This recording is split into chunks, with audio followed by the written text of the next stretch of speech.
నమస్తే, నేను మీ వాసా లక్ష్మణ. సిరిసిల్ల పద్మశాలి సమాజమా, ఒకసారి ఒక పద్మశాలి బిడ్డగా ఆలోచించండి. తస్మత్ జాగ్రత్త. నాకు తెలిసిన విషయాన్ని, నాకు వచ్చిన సమాచారాన్ని ముందస్తుగా మీకు తెలియజేస్తున్న నిర్ణయం మీ చేతుల్లోనే. ఓటు మీదే కదా, నిర్ణయం కూడా మీదే. ఇప్పుడు స్థానిక సంస్థల ఎన్నికలు రాబోతున్నాయి. ఇప్పుడు ఎమ్మెల్యే ఎలక్షన్ గురించి మాట్లాడుకునేందుకు సమయం కూడా కాదు, ఇది ఇంకా సమయం చాలా దూరం ఉన్నది. ఈ స్థానిక సంస్థల ఎన్నికలు రాబోతున్న తరుణంలో సిరిసిల్ల నియోజకవర్గంలో, మరి ముఖ్యంగా సిరిసిల్ల పట్టణంలో పద్మశాలి నాయకత్వం లేకుండా రాజకీయ కుట్ర జరుగుతున్నది. ఒక వాస్తవం చెప్తాడు వాసా లక్ష్మణ్, నోటికి వచ్చింది చెప్పాడు, మీకు తెలుసు. కాబట్టి ఆలోచించండి.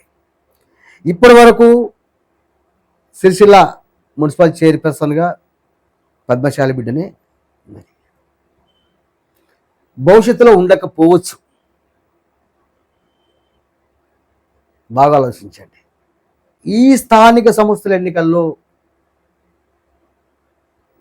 మున్సిపల్ చైర్పర్సన్గా కావచ్చు, వైస్ చైర్మన్గా కావచ్చు, అసలు పద్మశాలి నాయకత్వానికి స్థానమే లేకుండా ఏరనేటువంటి రాజకీయ కుట్రలు జరుగుతున్నాయి.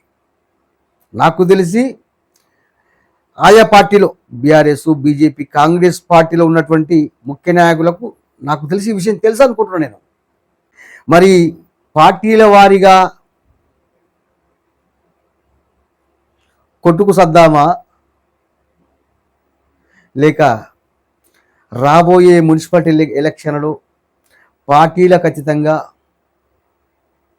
పద్మశాలను ఏకమై పద్మశాలి బిడ్డను చైర్మన్గా, కౌన్సిలర్గా చేసుకొని కొద్దిగా తలెత్తుకుందామనేది ప్రతి పద్మశాలి బిడ్డ ఆలోచించండి.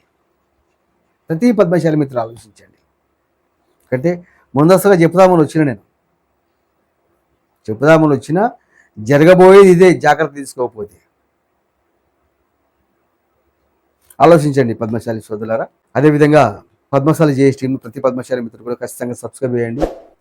ఖచ్చితంగా రాబోయే స్థానిక సంస్థల ఎన్నికల్లో ఒక సిరిసిల్లనే కాదు, తెలంగాణ రాష్ట్రంలో కూడా అత్యధిక పద్మశాలి నాయకులు గెలిపించుకోవాల్సిందే. పద్మశాలి బిడ్డలుగా మనం సగర్వంగా నిల్చోవాల్సిందే. జయ పద్మశాలి.